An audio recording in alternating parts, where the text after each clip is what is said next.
Ok, agora as 7 taças. As 7 taças. Esse é o último grupo de 7. Tem 3 grupos. Tem os selos, 7 selos. Tem as trombetas, 7 trombetas. E as taças, 7 taças. E cada coisa piora. A tribulação vai piorando. E agora estamos no fim da segunda metade da tribulação. Eu não sei exatamente onde, mas note que Apocalipse 15, versículo 1 diz: e vi outro grande e admirável sinal no céu, 7 anjos que tinham as 7 últimas pragas, porque nelas é consumada a ira de Deus. Então, realmente chegamos ao fim agora. Essa palavra consumada tem a ideia de completar, de terminar. Então, João, ele fala aqui em versículo 1 que ele viu outro grande e admirável sinal no céu. O que é? 7 anjos. E esses anjos tinham a responsabilidade das 7 últimas pragas. Vamos continuar, porque nós vamos ver as pragas em capítulo 16. Mas vamos ver o que tem aqui rapidinho em capítulo 15, versículo 2. E vi como que um mar de vidro misturado com fogo, e também os que saíram vitoriosos da besta, e da sua imagem, e do seu sinal, e do número do seu nome, que estavam junto ao mar de vidro, e tinham as harpas de Deus. Já vimos o mar de vidro anteriormente em capítulo 4, versículo 6, e talvez algumas coisas parecidas com isso no Velho Testamento, em Êxodo 24, versículo 10 e Ezequiel 1, 22. Aparentemente existe algo celestial que é o mar de vidro, mas agora esse mar fica misturado com fogo. Eu imagino a ideia de João ver a ira de Deus aumentar para dizer: bom, vocês rejeitam o amor da verdade, vocês já sofreram tanto e ainda vocês têm blasfêmia e estão sem arrependimento, então a coisa fica desse jeito. Ao mesmo tempo, João viu os que saíram vitoriosos da besta, e eu já enfatizei essa ideia no capítulo anterior, dos 144 mil israelitas cantando com alegria, tendo vitória. Esses também, não quer dizer que eles não morrem, eles morrem, muitos morrem, esses são mártires provavelmente, mas diz aqui, os que saíram vitoriosos da besta, e da sua imagem, e do seu sinal, e do número do seu nome, que estavam junto ao mar de vidro e tinham as harpas de Deus. Essas pessoas têm harpas também. A ideia é o quê? Essas pessoas talvez morram, mas têm salvação. Então, a morte física não é o fim para nós. Você pode morrer, e essa morte é uma vitória, se você morrer pela causa de Cristo. Vamos continuar, versículo 3. E cantavam o cântico de Moisés, que se encontra em Êxodo 15, depois de passar pelo Mar Vermelho. Então cantavam o cântico de Moisés, servo de Deus, e o cântico do Cordeiro, que talvez seja o cântico que a gente viu em Apocalipse 14. Mas diz aqui: grandes e maravilhosas são as tuas obras, Senhor Deus Todo-Poderoso. Justos e verdadeiros são os teus caminhos, ó Rei dos santos. Quem te não temerá, ó Senhor, e não magnificará o teu nome? Porque só tu és santo. Por isso todas as nações virão e adorarão diante de ti, porque os teus juízos são manifestos. E se alguém diz: ei, mas esse cântico não pode ser o mesmo de capítulo 14, porque não será possível aprender. Mas todo mundo pode aprender essas palavras aqui em versículos 3 e 4 de capítulo 15. Eu respondo desse jeito: tá, existe a possibilidade de memorizar palavras? Sim, mas não é igual a ter dentro de você a salvação e essa alegria que vem da verdadeira salvação. Há muita pessoa que pode da boca para fora parecer crente, mas não é salvo. Essa pessoa não tem Jesus. Então você pode ler essas palavras, mas você tem que ver o coração, o espírito, o que está acontecendo dentro dessas pessoas. Talvez seja outro cântico, mas se é o mesmo, nós sabemos que você não pode aprender se você não tem essa salvação.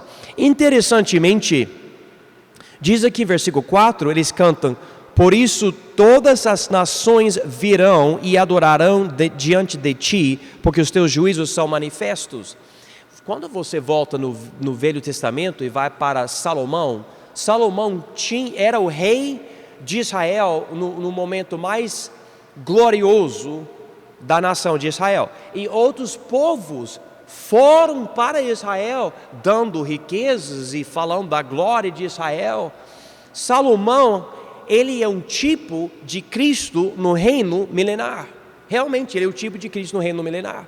E a Bíblia fala que o anticristo vai formar um império e depois Jesus vai ter o último império. E essa é a ideia aqui. Ele vai reinar mesmo. Todas as nações vão vir para ele e vão adorar diante de Jesus.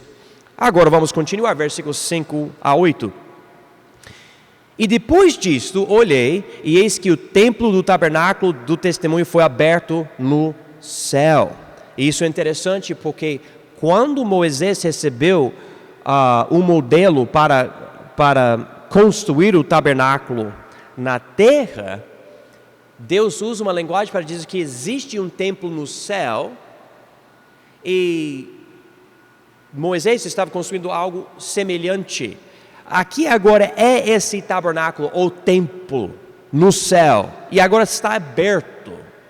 Versículo 6, e os 7 anjos que tinham as 7 pragas saíram do templo, vestidos de linho puro e resplandecentes e cingidos com cintos de ouro pelos peitos. E eu só posso dizer para vocês que, obviamente, a ideia é que essas 7 pragas que vão chegar por causa desses anjos é algo de Deus. Essa é a ideia. Esses são anjos de Deus. Versículo 7. E um dos 4 animais deu aos 7 anjos 7 taças de ouro, cheias da ira de Deus. E você pode ligar versículo 7, cheias da ira de Deus, com versículo 1, onde diz: é consumada a ira de Deus.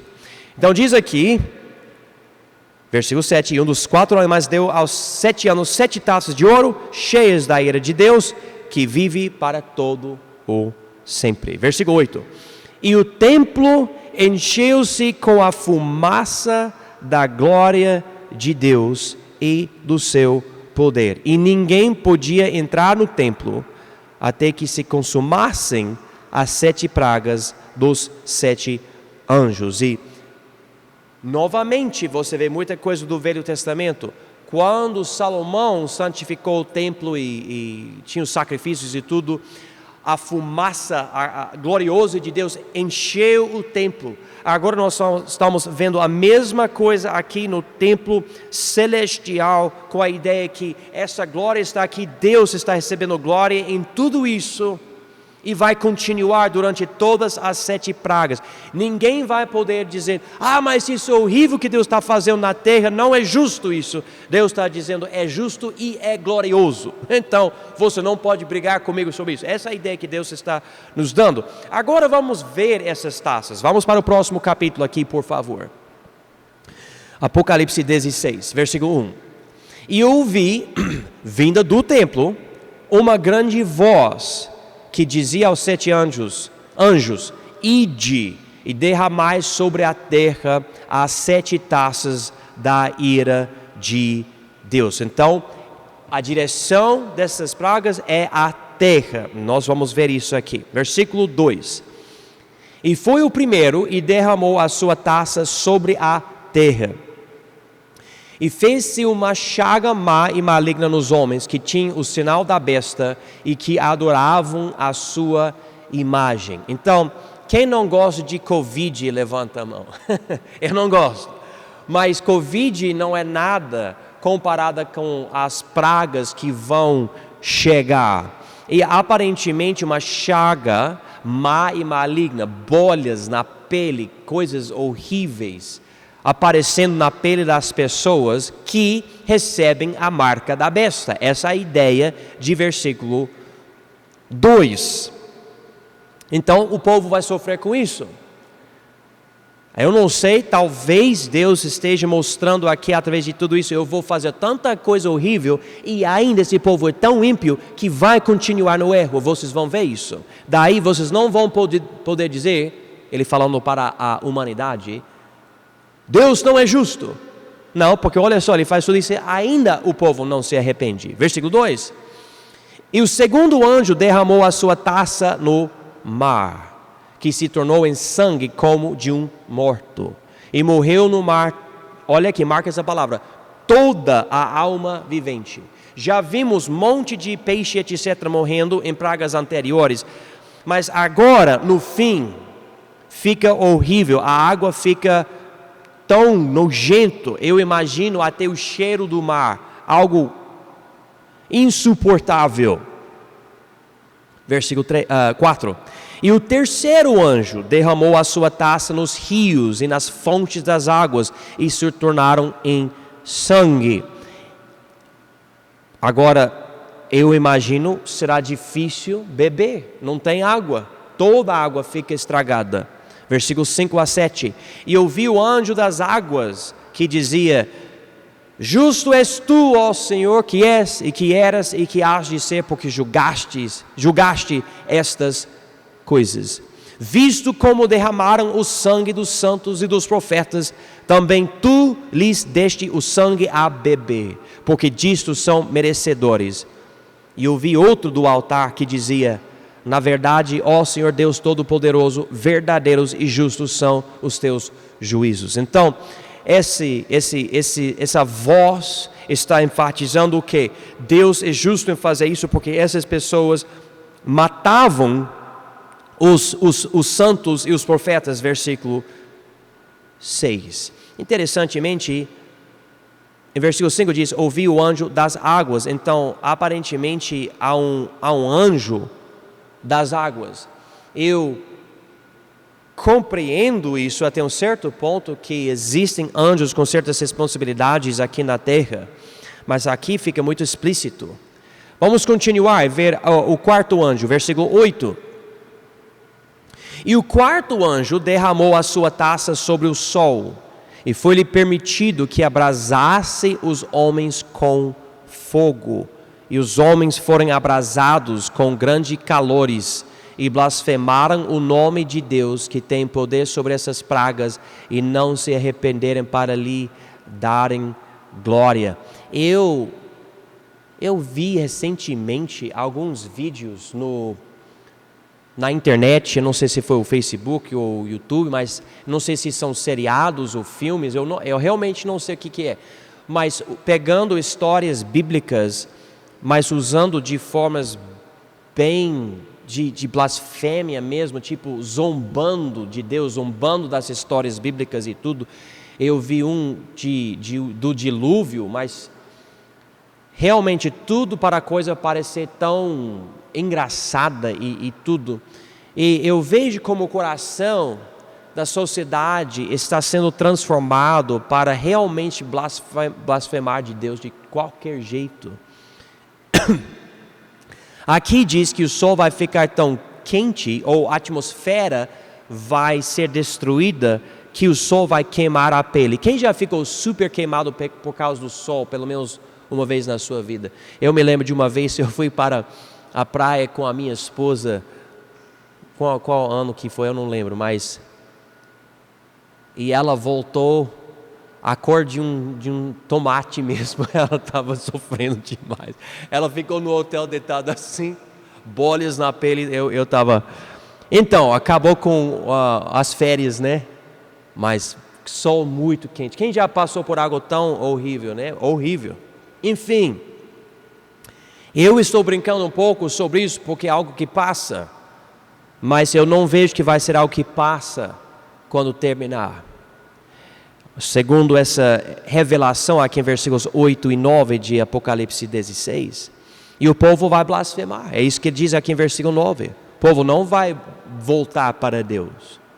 Agora, quinto anjo, versículo 10. E o quinto anjo derramou a sua taça sobre o trono da besta, e o seu reino se fez tenebroso, Eles mordiam as suas línguas de dor. Interessante, em versículos 8 e 9 você tem o sol queimando, mas em versículos 10 e 11 você vê uma escuridão, uma coisa que você pode até tocar, as pessoas estão mordendo a sua língua de dor, e o que eu imagino, eu não sei, mas é uma escuridão tão forte que as pessoas acabam, não sei, fazendo coisas para se sentir alguma coisa.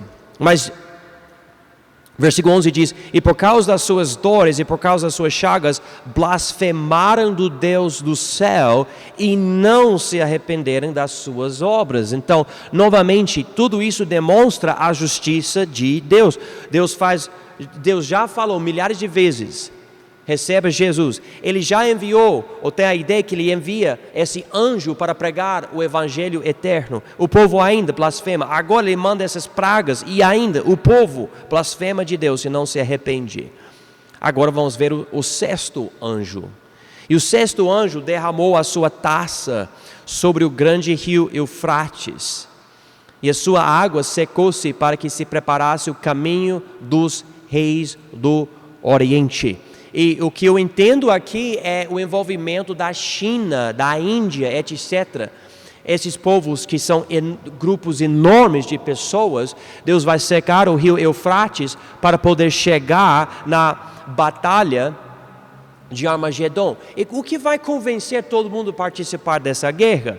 Ele explica aqui, versículo 13: e da boca do dragão, e da boca da besta, e da boca do falso profeta, vi sair 3 espíritos imundos, semelhantes a rãs.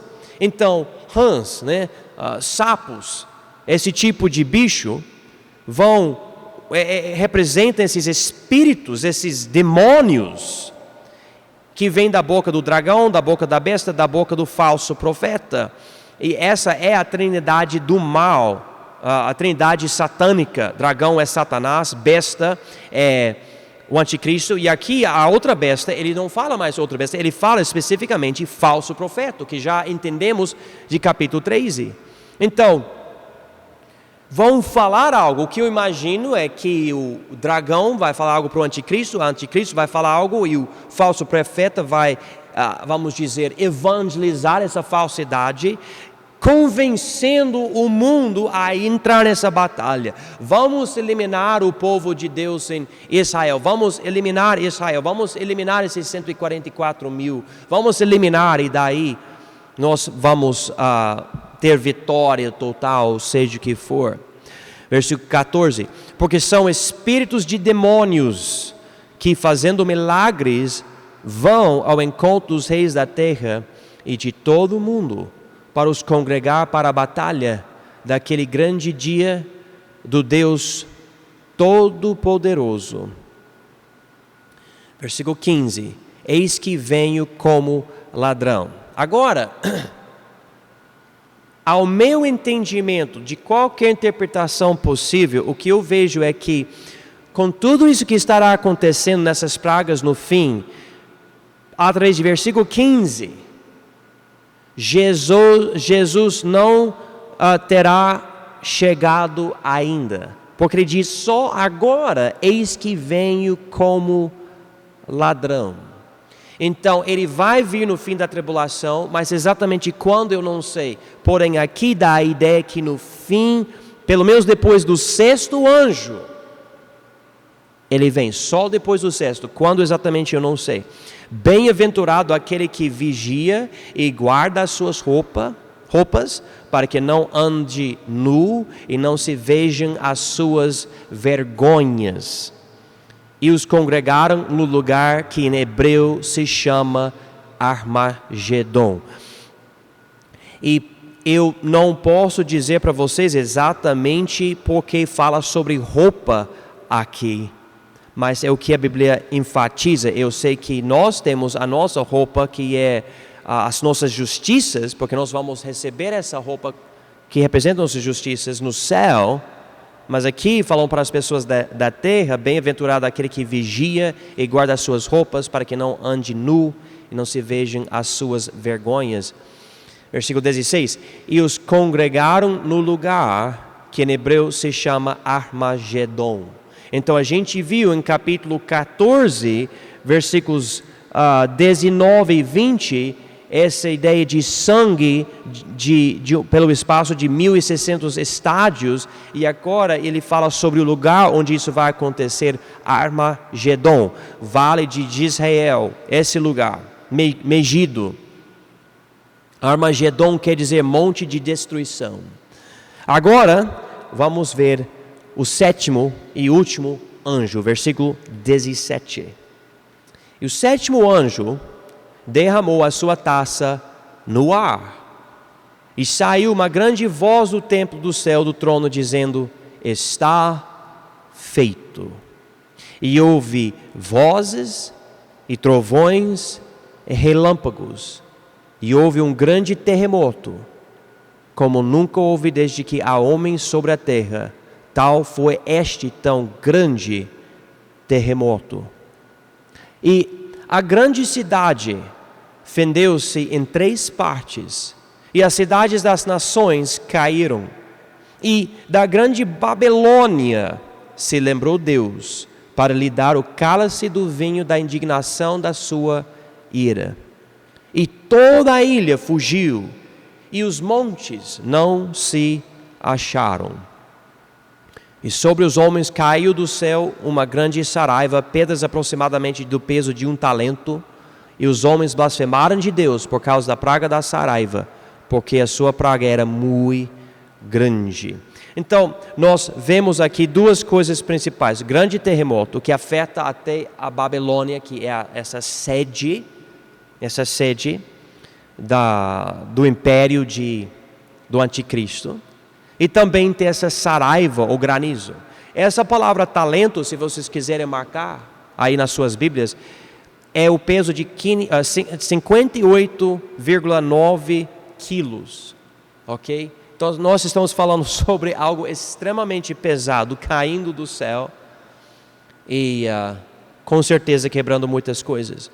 E você pode imaginar o tamanho também desse grande terremoto, porque diz aqui em versículo 20, toda a ilha fugiu e os montes não se acharam. Eu estou imaginando um tsunami, algo que é causado por causa disso, eliminando ilhas.